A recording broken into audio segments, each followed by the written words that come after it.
This show is produced by the Hartman Media Company. For more information and links to all our great podcasts, visit hartmanmedia.com. Speakers, publishers, consultants, coaches, and info marketers unite.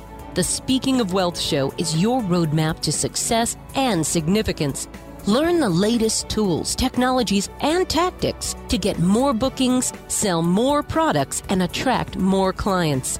If you're looking to increase your direct response sales, create a big-time personal brand, and become the go-to guru, the Speaking of Wealth Show is for you. Here's your host, Jason Hartman. It's my pleasure to welcome Stephan Spencer. He is the founder of Netconcepts and has a acquisition history in the tech world that he can talk about if you like. He's the host of Marketing Speak and the Optimized Geek podcast and best-selling author of The Art of SEO, Mastering Search Engine Optimization. Stephan, welcome. How are you? Hey, doing great. Thank you. Good. It's good to have you. So this is an area of life that so many people are interested in, and so few understand. I hope you can shed some light on it for us. I certainly don't claim to understand it or be an expert, but it's sort of this holy grail dream that every entrepreneur is pursuing, how to get to the top of the search engines. And we all get these spammy emails that say, hey, we'll get you to the top of Google, blah, blah, blah. Those are probably false promises, but shed a little light on it for us if you would. Yes. Well, any time that you get hit up via a spam email or a spam text message or phone call, just, turn and run the other way. In fact, anybody that's using automated or semi-automated means or phone banks or anything to reach out to you, they're not skilled at SEO, and you're going to end up worse off than if you did nothing. So that's an important point, is if you do nothing, you won't end up with a penalty, probably. But if you do something kind of fast and cheap, and you don't even know that it's black hat, you just know that it's inexpensive. Oh, I paid $1,000 to some company out of India or wherever, and they did some stuff for me. And you might get some benefit even for a period of time until you end up with a penalty, and then it's very hard to dig yourself out of that. And I'm glad you mentioned that, because you can actually be worse off by doing something. I'm glad you brought that up. And just philosophically, I got to just throw this in, you may have a comment on it. Isn't it just ridiculous that we have this big, giant company that nobody has any sort of recourse against, that can just, your business can live and die on it? And it's not regulated. The algorithm is not known. Listen, I'm all for capitalism, but these companies are just way too powerful. And of course, I'm talking about Google, So. Well, you know what else is scary about this is that the number 2 search engine is not actually Bing or Yahoo. It's YouTube. And it's owned by Google. Yeah. So the top 2 search engines are owned by the same monopoly. And anybody that is controlling 70% of the search traffic on planet Earth should be busted up. I mean, that's just beyond ridiculous. But anyway, feel free to comment, and let's move along to how we beat them, or at least survive in this environment. Yes, let's figure out how we can outmaneuver the competition. We're not going to beat Google, but we are going to hopefully have a much better understanding of the Google algorithm and what they're looking for, the Google engineers, when they code the algorithm, and eventually what the AI, the artificial intelligence that will be powering the Google search results in the future, is going to be looking for. So why don't we start with the concept of relevance and the concept of authority. So if you are relevant, that means the search query that the user typed in to Google is a match with the content that you have. Now we move to the concept of authority. If you're a nobody and nobody gives you any credence, and you're just like spouting off conspiracy theories, you don't deserve to rank in Google, because nobody gives you any credibility or thinks that what you say is valuable, even if it's completely relevant. So you have to be relevant, topically relevant, and you have to be authoritative in order to rank in Google. Okay, and so how we measure authority, on the authority side of the equation, we measure authority by links to your website, right? Yes. I mean, there's some nuances to this, but generally speaking, it's about links. So you can also get some benefit from people mentioning your brand, your company, without linking, but by far the biggest signal here is links as far as authority is concerned. So if nobody's talking about you online, and I'm not talking about in social media, because those links don't count. Google does not count those links because those could get spammed to death with automated bots and so forth. So much of Twitter is bots, and same with other social platforms. So if Google counted those links that are coming from people's social channels and social feeds, then that would create a lot of noise and a lot more spamming. So the links that matter are the ones that are from blogs. Yeah, you're not going to achieve it on social media, in other words, right? No, but it's a means to an end, because I'm not saying don't do social media marketing because it's not going to help with SEO. Well, indirectly, it will help with SEO if you do very effective social media marketing, because let's say that you do some sort of partnership influencers that Google considers authoritative and highly trusted, and they link to you. That's where you're going to get the magic happening. Not any link is valuable to you. The right kinds of links are valuable to you. And those are the links that are from highly trusted, highly authoritative sites as far as Google's concerned. So if you got a link from the National Science Foundation, or from FirstGov, or from Stanford University, that would be fantastic for you. That's highly trusted, and it's highly authoritative. So that not every link is created equal is a very, very important concept that the listener needs to understand. Yeah, very good. Very, very good. What about Wikipedia? I mean, most people can't go out and get the links that you mentioned. They might be able to get a Wikipedia link more easily. Is that one considered highly authoritative? Well, the site is highly authoritative, but the link is going to be no-follow, just like social media. Technically, Wikipedia is a social network, right? It's got user pages, and it's all user-contributed content. So all the external links are followed and have been for a very, very long time. So there's no link authority transferred through Wikipedia to your site. All right. What about the complaint sites, like these rip-off sites and scam book sites and things like that? Are those authoritative? They sure do rank highly in the search engines. If you want to find out about your cell phone provider or the airline that screwed you over, you'll see lots of complaints about all those companies and a million more on those sites. Are those authoritative? I'm kind of curious. Well, the sites are authoritative. Like Ripoff Report is very authoritative, unfortunately. So it ranks very highly. It's such a scam. I mean, that guy is, just extorting people, extorting businesses. It's such a crazy world we live in.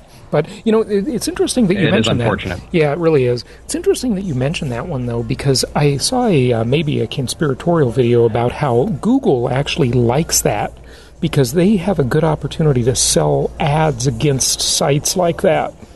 And that's why they rank them highly. Some people think probably nobody knows the answer except the people inside Google. But, if you have a comment, let us know. Well, I don't really give much credence to the conspiracy theories that Google is trying to manipulate the editorial results in a way to drive more advertising revenue. I think there's a separation of church and state within Google, where the editorial kind of Google engineers working on the organic search results are not heavily influenced by the advertising side of the business. I believe that to still be the case. Good. That's the way it's supposed to be in the mainstream media too, and of course that gap has closed over the years, I think, but interesting. Yeah, I hope that's true. Good point. So I would like to give your listeners another framework to work off of that will help them kind of frame the SEO game and what they can do and should do to improve their rankings. It's based on 3 pillars, and those 3 pillars are content, architecture, and links. Content, that includes keyword research, identifying which keywords are the right words to use that are relevant and popular with searchers and attainable, that you can actually rank on page 1 for in Google. So identifying those good keywords to use, and then optimizing the content so that the pages really sing to the search engines for those keywords. Now, not every page is going to rank for every single keyword, but what you would do is hopefully have a large repository of content, not a 5-page website, because that's not a lot of content to present to the search engines, and you're not going to have a very strong presence for many keywords in Google when you have such a tiny little website. So the more pages, the better. Think of it like a virtual sales force. If you have 5,000 pages on your website, that's 5,000 virtual salespeople, hopefully driving people from Google to your website. If you have a 5-page website, well, that's only 5 virtual salespeople. So that's the content pillar, is optimizing the content based on the keywords that you're hoping to rank for, and these are keywords that the tools tell you are good keywords. And then the second pillar of architecture, that is where all the technical stuff goes. And this is the sort of stuff that's going to make your head hurt. I do have a 994-page book called The Art of SEO, which will really make your head hurt if you try and read it and you're not very technical. Not that I would dissuade a business owner or entrepreneur from reading the book. I would just make sure that you're not trying to implement all of it yourself, because there's very technical aspects to SEO, and that includes rewrite rules and 301 redirects and so many things, robots.txt, disallowed directives, and XML sitemaps. Yeah, that'll make your head lots hurt. Of geeky stuff. Lots of geeky stuff. Hey, I can't wait to hear more about the architecture, so I hope you'll tell us about that pillar a little bit. But, feel free to mention any, resources where someone listening can find a company or a provider to do this for them. Because again, they're running their business. They're not going to get it this deep into SEO. How do you find a right provider? You work with a lot of the big brands, your company, but what if someone's a small business or an entrepreneur? Yeah, so I have a 7-step process that I've delineated out, and I have on a free download on my website on stephanspencer.com. It is a hiring blueprint, an SEO hiring blueprint. And that allows you to find the right people and avoid the wrong people. And that could be an agency that you're looking to hire. It could be an individual consultant or contractor, or it could be an in-house employee that you want to have full-time or part-time. Regardless, you're going to need to do some clever things to make sure that you're not getting snookered, because they know SEO more than you do, probably. And if they are not good at SEO, you will have a hard time figuring that out. So the hiring blueprint will help you to structure the process and make sure that you're rigorous in your fact checking and things like that. And then there's an addendum, another document that's going to be very valuable. I call it the SEO BS detector. And what that does is it gives you some trick questions that you can insert into the interview process. Let's say that you just nonchalantly ask the question during the interview, tell me what your process is for optimizing meta keywords. And you just keep quiet and you just let them answer the question. And see if it sounds good. Right. Well, these are trick questions, and you may not have caught the trick in it yet, but you will see very shortly that was a trick question. Google never counted meta keywords. Never. So if say anything other than, what, are you serious? Then you know that they are charlatans or they don't know SEO from a hole in the ground. So these kind of trick questions, if you even have like 3 or 4 inserted into the interview, you will be able to ferret out the fakers and the charlatans very easily. Excellent point. Hey, I'm looking at your website now, Stephan. Where exactly are these 2 resources that you talked about? I just want to make sure my listeners can find them. So I'll put that on marketingspeak.com/Jason. Excellent. Okay, continue on some of these resources and tips that you have. These are great tips. Appreciate it. Yeah, you bet. All right, now let's go back to the 3 pillars, and that third pillar is links. If nobody links to you, you are DOA, dead on arrival. There's no way you're going to rank. So if people are not talking about you, buzzing about you online, and in particular in the blogosphere where the links really count, not in social media where those are no followed links. You're going to really need to work very hard, almost like be a PR professional, a public relations professional, where you are getting bloggers, influencers, website owners to link to your content, to your website, because you have such great stuff and you're serving an audience that blogger is also serving. So you're relevant and your content is remarkable. And I'm using that word remarkable quite deliberately. The book, The Purple Cow by Seth Godin, is a classic book about how to stand out in a crowded marketplace and be remarkable. In other words, how to be worth remarking about. And so you don't have to be the best, most useful, most interesting, most humorous out of everything out there. You just have to have something about your content that is worth remarking about. Every piece of content needs to be remarkable, and that means it's going to be link-worthy.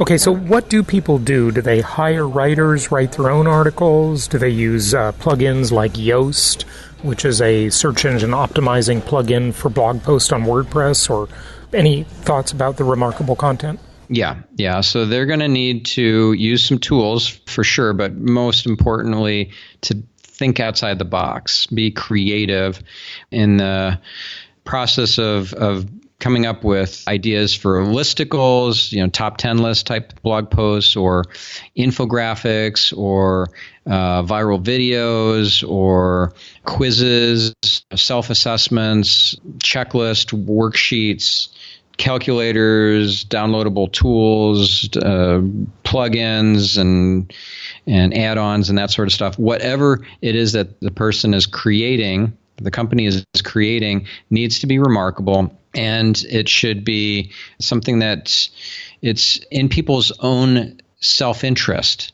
to share it, to link to it, to blog about it. Like if, for example, you created an infographic about, give me a topic, Jason. Real estate investing. Okay. So let's say it's the history of real estate investing as an infographic. And you contact one of the top real estate investors who's also a blogger, and you really want a link from him. But you don't want to outright just ask for the link, because they're going to hit delete as soon as they see that. Instead, you want to give, you want to collaborate, you want to come from a different angle. So imagine you send an email and say, well, I am working on an infographic about the history of real estate investing, and I've got a bunch of gaping holes. I'm not a seasoned real estate investor myself. I'm a journalist. I'm a blogger. And I know you've done some incredible real estate investing. You own 350 properties and da-da-da. And I would love to get some statistics, some tips, and some data points from you to fill in the gaps that are in my current infographic. Here's a draft. And I will happily cite you as a co-creator of this infographic, and promote you on the social media posts I put out about the infographic, etc. Could you help me out? Maybe even just do a 20-minute phone interview with me so I can extract some of that data out of your head so that we could fill these gaps in. So get contributors to your content, and these are the contributors that obviously have influence already, right? Yeah, so that's just one kind of angle or hook that will potentially get them to respond rather than hit delete. Like there's so many spammy emails that are coming into my inbox and everybody else's on a daily basis because of quote unquote guest posts being a thing for SEO. And Google doesn't like guest posts. They've been saying it for years, but yet apparently a lot of link builders haven't gotten the memo. I get the emails virtually once or twice a day on the guest post thing. It's annoying, right? That doesn't really work, right? Wow. It doesn't. And do you respond to them? I would love that guest post. No, not at all. Right. Like we hit delete on all of them. So it's got to be unique. It's got to sound like you've actually been a follower of my blog or my podcast for a while, and that you're a real human, that you're not using a template and you're not using a tool. Even if you are, it's got to sound like you handcrafted this email. And if it's a handcrafted email and the request is to collaborate, or the request is for a quote for an article I'm writing for the Huffington Post or whatever, or it's a question like, hey, are you going to be at XYZ conference in 2 weeks? I'm going to be speaking there, and I would love to meet up with you if you're going to be there. Like, wow, you're a speaker? And yes, I am going to be at that conference. And so they take the 30 seconds to hit reply and say, yeah, I'll be there. Sure, let's meet up. Or even they say, I'm not going to be there, but it sounds like a good show. I haven't heard of it before. And then you've opened the door. You've started the conversation. You now have a little bit of rapport, and you can use that to continue the conversation and hopefully have some sort of collaboration or serve their users, their readers, in a way that you'll get a link out of it as well. Excellent points. Wrap it up for us, if you would, and give out your website one more time. Okay, so let me give you a handful of tools that the listener can use to identify good keywords, to identify if they have low quality or high quality links pointing to their site already, and who's linking to their competitors, and so forth. So these are some of my favorite tools. Moz Keyword Explorer, and that's at moz.com/explorer. SEMrush. This tool will give you a list of potentially tens of thousands of keywords that your competitors are already ranking for. And then you can export that list and bring it right into Excel or a Google Sheet.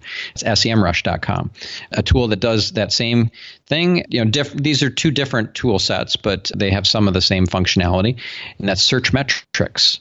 One thing I really like about Searchmetrics is their Topic Explorer, which is kind of like a keyword research tool, but also has a content editor so that you can craft that blog post or article or product page or whatever, and for it to tell you if you've hit all the relevant keywords and most important keywords or not, and how many occurrences and readability score, all that sort of good stuff. So that's searchmetrics.com. And I'll give you two more. How about ahrefs.com for link analysis to see if you're getting great links to your site, your competitors are getting great links, and where you could get basically research your competitors.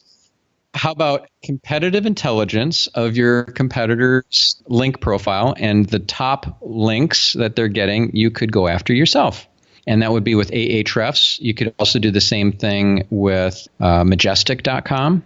It's another great tool. And my favorite link analysis tool, linkresearchtools.com.